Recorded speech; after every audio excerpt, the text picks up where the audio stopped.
이번엔 최재성 전 청와대 정무수석과 함께 정치권 소식들 살펴보겠습니다. 어서 오십시오. 안녕하세요.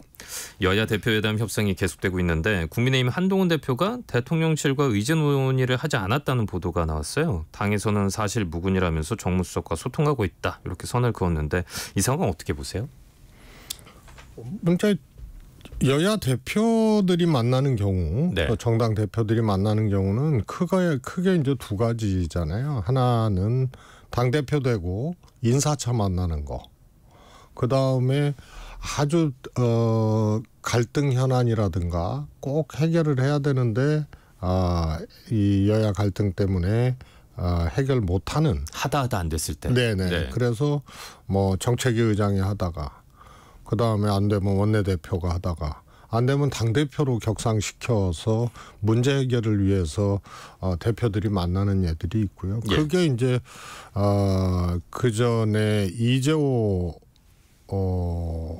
하고 김한길 원내대표 두 분이 이제 만났던 경우도 유사한 경우고. 그래서 되게 오래전 일이네요. 예. 그런데 이번에는 조금 희한해요. 당대표 되면 당대표 됐다고 그냥 한 바퀴 도는 건데. 네, 서로 만나서 악수하고 인사하고. 그것도 없었고. 네, 웃으면서. 그리고 무슨 영수회담처럼 뭐 의제를 놓고 막 여러 가지 의제를 놓고 조율하고. 그래서 이런 것들이 다 난관이 되는 거예요. 그런데 대통령실하고 이것을 조율을 한다. 제가 보기에는 그럴 만한 사안들이 있냐. 예를 들어서 뭐 최상명 특검법 같은 거를 대통령실하고 조율을 한다. 그러면 여야 대표회담 자체가 안 되는 거죠. 그러네요. 그렇지 않습니까? 네. 25만 원 가지고도 국민지원금 25만 원 갖고도 대통령실하고 조율을 한다. 못 만나는 거죠. 그래서 조금 이번에 좀 접근 자체가 좀 잘못되지 않았나 싶습니다. 여러 가지 의제를 놓고 이걸 조율하고 네. 내용까지 조율하고 이러면은 그동안 풀렸어야죠. 네. 못 풀렸고 충돌했고 안 풀렸던 문제니까 이걸 다 올려놓은 건데 제가 보기엔 그거는 오히려 이제 대표회담의 장애 요소로 작동하는 그런 형식을 좀 잘못 밟은 그런 사례 아닌가 싶습니다. 어떻게 보면은 첫 단추가 끼워질 때 좀 굳이 안 끼워도 되는 건데 끼우는 뭐 이런 상황이 되는 건가요? 이렇게 돼 있죠. 한동훈 대표는 여당 대표잖아요. 네. 근데 대통령하고 관계가 거시기해. 윤한 갈등, 총선 때 윤한 갈등 수준이 아니고 더 깊어졌어요. 네. 그런데 한동훈 대표는 대통령실하고 조율 내지는 소통 내지는 해결을 위한 협력적 관계 이런 것들이 안 돼. 그런데 여당 대표는 대표야. 네. 그리고 야당 대표 이재명이에요. 이재명 대표도 뭐 영수회담 했지만 대통령하고 선린적 협력 관계 또 문제 해결을 위해서 함께 고민하고 마음을 합치는 그런 정치적 포지션이 아니에요. 그렇죠. 그러면 여당 대표가 그런 역할을 할 수 있는 여당 대표여야 되는데 굉장히 특이한 관계예요. 대통령하고 여당 대표가. 다 긴장 관계네요. 그러고 그래서 제가 보기에는 야당 대표 2명이 만나는 격이 돼버리는 거예요. 예. 그런데 의제는 뭐 이것저것 그냥 다 지금 올려놓으니 네네. 도대체 그런데 이 집행이나 이 문제 해결에 뭐랄까요 길목에 누가 있냐면은 대통령실이 있는 거거든요. 예. 그런데 이거에 대한 접근이나 대통령이나 대통령실에 대한 접근이 전혀 안 되는 두 대표가 만나니까 사실 전통적인 의미의 여야 대표 회담 이런 거하고는 굉장히 지금 성격이 달라진 거죠. 그래서 야당 대표 2명이 만나는 그런 격이 돼버리는 거. 말씀 듣고 보니까 되게 특수한 상황이로구나. 그렇습니다. 이런 생각이 좀 드는데 말이죠. 그러면 이 상황을 한 대표는 어떻게 돌파해야 될까요? 돌파가 안 되죠. 한 대표는. 그래서 제가 다른 그 전에 네. 지난주에 그런 얘기를 했죠. 국회잖아요. 네. 대통령은 이제 행정의 수반이고 네. 국정운영의 컨트롤 타워고 입법부를 구성하고 있는 정당 국회의원들이 소속된 정당의 대표들이거든요.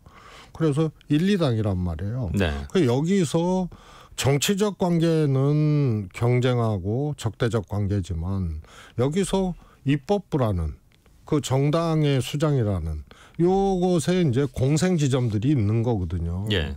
그래서 이런 차원에서 접근을 해서 그야말로 국회와 행정부와의 관계 있지 않습니까? 이런 것은 이제 견제 관계 아닙니까? 이런 것을 충분히 활용을 하면 그래서 제가 보기에는 한동훈 대표의 입장, 스탠스, 생각 이런 것을 잘 정리해야 이 여야 대표 회담이라든가 여야 관계라든가 이런 것들이 좀 해결책을 모색할 수 있다고 생각을 합니다. 그런 게 아니면 입법부와 행정부 이렇게 놓고 접근하지 않으면 한동훈 대표는 이 해결책이 없어요. 그렇게 되다 보면 어떻게 되냐. 여당 대표인데 제2야당 대표 같은 포지션이 돼요. 그러면은 여당 대표라는 것은 국정운영에 대통령과 함께 국정운영에 무한 책임을 지는 그런 자리인데 예. 대통령하고 소통 안 되고 대통령하고 관계가 그러니까 제2야당 대표 같은 그런 이 모습을 보이면은 우선은 이제 무능력해 보이고 문제 해결을 전혀 못하고 정치적으로 무능력해 보이고 이렇게 되는 거예요. 그래서 한동훈 대표는 어떻게 보면은 이제 칼날 위에 섰다. 그래서 왼쪽으로 가도 낭떠러지고 오른쪽으로 가도 낭떠러진 이런 형국이기 때문에 한동훈 대표는 제가 보기에는 해결책이 잘 안 보여요. 본인의 생각을 아까 네. 얘기한 적대적 공생지점 민주당과 네. 이재명 대표 이거를 입법부 국회를 구성하고 있는 정당의 수장이라는 이런 개념으로 정리하지 않으면은 한동훈 대표는 양난입니다. 그러면 뭐 그런 관점으로도 이제 볼 수 있게끔 또 말씀을 해주셨는데, 자 여러 가지 관점에서 봤을 때 지난 한 달 동안의 한동훈 대표로서의 성적표는 어떻다고 보세요? 이제 총선 그 다음에 대표 출마 전당대회 과정이죠. 네. 이 과정은 입으로 했어요. 말로 하는 걸로 그냥 다 할 수 있었어요. 네. 그런데 무수한 실책을 했거든요, 사실. 그동안. 네. 그러니까 쉬운 정치를 했던 거죠. 총선 때는 비대위원장으로서. 그다음에 대표 출마했을 때는 후보로서. 그런데 대표가 딱 됐는데 이것도 여당 대표야. 그런데 환경이 굉장히 특이해요. 네. 말씀드렸다시피 대통령과의 관계 이것은 어떻게 보면은 야당보다 못할 정도로 꽉 막혀 있고 어떻게 보면은 굉장히 이제 적대적인 관계가 돼버렸어요. 그러다 보니까 이게 눈 뜨고 나니까 세상이 달라지고 눈 뜨고 나니까 말로만 하던 정치에서 안 되는 거예요. 그래서 한동훈 대표는 지금 한 발짝도 내딛기 어려운 상황. 그러니까 하는 게 아이디어성 일회성 어떤 발언을 하거나 예를 들어서 여야 대표회담 생중계하자 이런 거라든가 그 다음에 전경희 대표, 박단 대표 만나는 거 비공개하기로 해놓고 소위 말해서 흔적 남기기 이런 정도의 지금 정치를 하고 있는 거죠. 그래서 매우 불안하고요. 이게 어떤 결단과 돌파구 이런 것들이 마련되지 않으면은 한동훈 대표 매우 어려워지고요. 특히 이제 10월달에 재보궐선거가 있잖아요. 단체장. 네. 근데 요게 나온 네 개 지역이 정치적으로 굉장히 묘한 지역이에요. 호남 2곳이고 예. 부산 지역 1곳 그리고 예. 강화. 예. 예. 그래서 2대2예요. 호남 2곳은 민주당이 유리한 지역. 그다음에 강화하고 부산 금정구는 네네. 국민의힘이 절대적으로 유리한 지역. 그런데 여기서 결과가 호남 지역에서 민주당이 2곳을 건지지 못하고 예를 들어서 조국신당이 후보를 내겠다는 거 아니에요? 요게 이제 관전 포인트가 하나 있고 네. 그다음에 하나는 금정구나 이런 데서 만약에 민주당에 뺏겨버리면 그러면 아주 전통적인 강세 지역에서 뺏겨버린다. 제가 보기엔 금정구 만만치 않거든요. 예. 국민의힘이 수성하기 쉽지 않아요. 그래서 격전이 예상이 되는데 그 전에 또 민주당 구청장을 배출했던 지역이고 그래서 아마 인물 구도에서 민주당이 상대적인 우위를 가져갈 수 있는 지역이기 때문에 여기서 의외의 결과가 나온다. 그러면은 한동훈 체제가 흔들리는 거죠. 10월 재보선이라고 해서 좀 지금 8월이니까 좀 시간이 있다 이렇게 생각이 드실 수도 있는데 한 달 반밖에 안 남은 상황이네요. 그럼요. 예. 자고 나면 그렇겠는데요. 투표장이 보여요. 저 민주당 이야기 꺼내주셔가지고 그 민주당 이야기 좀 여쭤볼게요. 이재명 대표 2기 체제가 꾸려졌습니다. 이런 상황에서 김부겸 전 총리가 등판을 했어요. 김 전 총리의 정치 행보직이 어떤 의미라고 보세요? 김부겸 전 총리께서 네.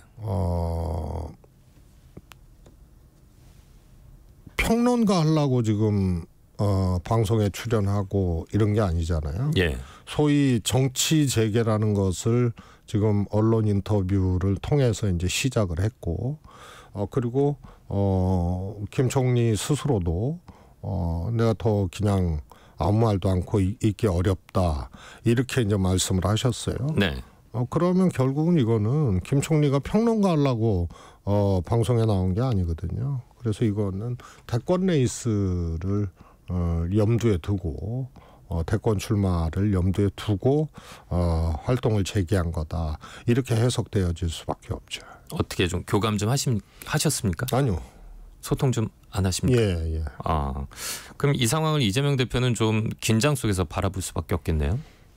이재명 대표가 뭐 현재 기준에서 긴장하는 거는 뭐 재판 말고는 없죠.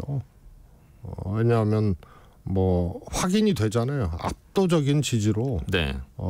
당 대표가 됐고요. 또 총선 전 과정을 거치면서도 완벽하게 이재명 대표의 당이 되었죠. 그래서 대중적 지지, 당원들의 지지, 또 지지자들의 충성도 뭐 이런 것을 비춰봤을 때 상대적으로 이재명 대표에게 위협될 만한 그런 민주당 내의 인물은 현재로서는 없는 거죠. 그래서 이재명 대표는 유일하게 지금 긴장하는 거는 재판 결과가 네. 아닌가 싶습니다. 그 이야기는 잠시 후 좀 여쭤보겠고요. 그러면 하나만 더 여쭤볼게요. 김 전 총리가 이재명 대표를 겨냥해서 유연한 리더십을 보여야 한다 이렇게 이야기를 했잖아요. 그럼 종국에는 평론하러 나오신 게 아니니까 본인도 이제 등판하시는 거니까 그럼 나는 그런 사람이다. 이런 걸 갖다 이렇게 드러내는 건가요? 그렇죠. 유연하잖아요. 네. 김부겸 총리가 원래 유연하신 분이거든요. 네네. 그래서 아마도 이럴 거예요. 그 야당은 민주당은 이제 윤석열 대통령이 있잖아요. 그리고 국민들이 별로 잘 못한다고 이 정부를 평가를 하고 있고요. 대통령의 국정 지지도가 정말 최악이거든요. 예. 그리고 이것이 등락을 이렇게 반복했던 것이 아니고 일관되게 취임 초부터 아주 저지지율이 고착화되고 있고요. 시간이 지나면서 점점 더 이제 하락하는 그런 이제 굉장히 역대 대통령 중에 굉장히 특이한 지지도 추이를 보이고 있는 게 윤석열 대통령이거든요. 그러면은 유연한 리더십 이것도 옳으신 말씀이고 좋은 지적입니다만 적어도 이 정권에 대한 스탠스 이것을 어떻게 국민들과 함께 또 민주당 지지자들과 함께 할 것이냐. 요게 아마 이재명 대표 외에 대권을 생각하고 또 대권 경쟁을 생각하는 그런 후보들에게는 그게 절대 변수이지 유연한 리더십이나 이런 것들이 스스로의 어떤 이 리더십을 또 상대방에게 이렇게 강요할 필요는 없는 거거든요. 예. 그래서 김부겸 총리에게 없는 것 이것을 김부겸 총리가 갖춰 나가는 것이 이후 이제 경쟁 구도에서 김부겸 총리에게는 굉장히 필요한 부분이죠. 예. 자, 10월이 고비가 될 거라고 이제 말씀해 주셨어요. 그 이재명 대표 같은 경우 1심 선고가 있고 재보궐 선고가 있는 그런 상황인데 그러면은 이제는 좀 어느 정도 만약 이런 상황이 된다고 하면은 지금과 같은 체제에서 좀 균열이 생겨날 수도 있잖아요. 그러면은 친문 비명계 등이 세력화에 나설 거라는 관측이 있는데 어떻게 보십니까? 저는 뭐 현재로서는 네. 호남에서 재보궐선거 단체장 재보궐선거에서 조국 혁신당이 민주당을 꺾을 수 있을까 이 문제에 대해서는 현재로서는 가능성이 저는 크지 않다고 봅니다. 다만 이제 호남이 이제 인물 구도 네. 예, 상당히 또 영향이 있는 지역이거든요. 그래서 과거에 이제 무소속 후보가 왕왕 당선되고 민주당 후보가 패배했던 사례들이 꽤 있었어요. 회초리를 드신 사례가 꽤 있죠. 네, 네. 그렇습니다. 근데 지금은 10월 재보궐선거에서 민주당의 호남이 무슨 경고장을 날린 것도 아니고 그래서 쉽지는 않으나 어떤 후보를 내느냐에 따라서 조금 변수가 있을 수는 있다 이렇게 네. 봅니다. 10월 재보궐선거에서 여야 모두 사활을 걸지 않겠습니까? 이제 대표가 되고선 새로운 당대표가 되고 난 다음에 치르는 첫 선거다 보니까 이재명, 한동훈 대표 둘 다 이제 리스크가 있을 것 같은데 굳이 따지자면 지금 누가 좀 더 우위에 있을까요? 저는 한동훈 대표는 뭐 이건 뭐 두 대표를 비교해서 누가 더 리스크가 크냐 이렇게 보기는 볼 수는 없고요. 한동훈 대표는 일상적인 당내 갈등, 일상적인 리더십 흔들기 이런 것들이 이제 재보궐선거를 기점으로 계속될 가능성이 커요. 지금 소위 친윤 그러니까 네. 반한이라고 봐야죠. 이런 의원들이 입을 닫고 있는 거거든요. 지금은. 네. 재보궐선거에서 만약에 그런 것들이 패배로 부산 같은 경우가 이제 결과가 규결이 됐다 하면은 이제 입을 떼게 되는 거죠. 네. 그러면 물러나라 그러는 거고요. 그럼 물러나겠어요? 안 물러나죠. 그러면은 이제 갈등이 이제 일상화되는 예. 이런 단계로 이제 진입을 하게 되는 거고요. 이재명 대표는 현재는 재판 말고는 달리 흔들릴 일은 없다 이렇게 봅니다. 그러나 그런 것이 전부 아니면 전무인 그런 결과로 나타날 수 있는 거기 때문에요. 저는 개인적으로 뭐 1심에서 유죄가 나와도 이재명 대표 리더십은 흔들리지 않는다고 보는데요. 이게 이제 뭐 항소심까지 간다. 네. 그래서 또 유죄가 나왔다 그러면은 그거는 조금 다른 상황이 나올 수도 있는 그런 거 아닌가 싶습니다. 그래서 결론적으로 한동훈 대표는 리더십이 흔들리고 정치적 존재가 흔들리는 이런 과정들이 이제 앞으로 계속 일상화되다시피 할 것 같고요. 이재명 대표는 전부 아니면 전무인 상황 이렇게 보고 싶습니다. 말씀 들어보면 한쪽은 좀 공고한 상황인 거고 한쪽은 계속 흔들리고 있는 상황이다. 이렇게 좀 요약이 되는 것 근데 같은데. 이재명 대표는 좀 타의적인 변수들이 있는 거죠. 네. 자, 그러면 과연 여야 대표 회담은 열릴 수 있을까요? 저는 뭐 열릴 수 있다고 보고요. 네.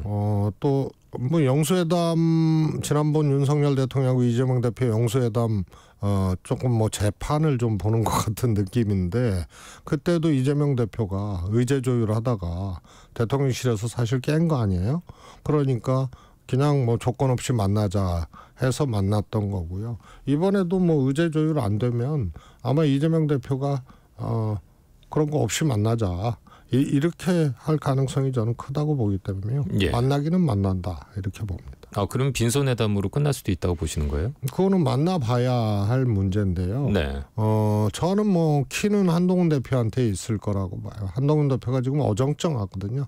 말씀드렸다시피 이 용산으로 향하는 이 통로는 꽉 막혀 있고 그리고 관계는 갈등 관계. 네.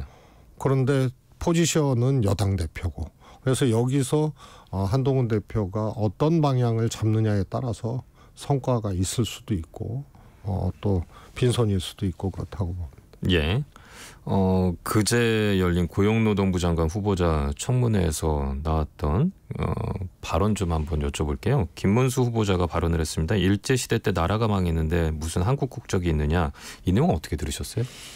그거는 하나의 이제 역사 해석이나 이런 것을 사실은 비트는 거고 잘 모르는 거죠. 그러니까 피상적으로 일본에 강제 병합됐으니까 국적은 일본 아니냐 이렇게만 얘기를 하는 거예요. 예. 그런데 이제 거의 모든 나라가요. 사실은 건국일이라는 것보다 독립기념일을 기념을 하죠. 미국도 마찬가지예요. 근데 미국 독립부터 정부 출범까지는 한 10여 년의 이제 그 세월이 있었어요. 그래서 통상 이런 것들이 그렇게 진행되는 것인데 이분들은 강제 병합당했으니까 국적이 그거고 그다음에 정부가 정식적으로 출범한 48년도가 건국절이다 혹은 건국이다 이렇게 이제 주장들을 하는 건데요. 그러면은 이제 독립운동의 역사라든가 이런 것들이 강제로 병합당했던 그런 이 식민지 피지배 국가 입장에서는 독립운동이나 이런 것들이 전혀 부재하게 되는 거예요. 그래서 우리 헌법 전문에도 이 기미 독립운동으로 출범한 임시정부와 그다음에 4.19의 법통을 계승한다. 이렇게 돼 있는 거죠. 그러면 임시정부가 정부로서의 이 뭐랄까요 요건을 갖췄느냐. 그거를 염두에 두고 우리 임시정부에서는 외교권, 그다음에 투표권 이런 등등을 염두에 두고 다 그것을 명시를 했고 임시정부 헌법에도 그런 것들이 나와 있는 알겠습니다. 거죠. 그러면 이 피지배 국가에서 이 식민지 피지배국에서 전 세계 모든 나라의 국가로서 승인을 받고 이런 건 불가능하잖아요. 그럼 임시정부 노력을 해서 몇 개 국가에 또 승인을 받고 이런 요건들을 다 갖춘 거거든요. 그래서 알겠습니다. 식민지였던 나라와 그러지 않은 나라 이것을 구분 없이 이렇게 얘기하는 것은 그야말로 우리 역사를 왜곡하는 거죠. 알겠습니다. 자, 지금까지 최재성 전 청와대 정무수석과 이야기 나눴습니다. 말씀 잘 들었습니다. 고맙습니다. 감사합니다.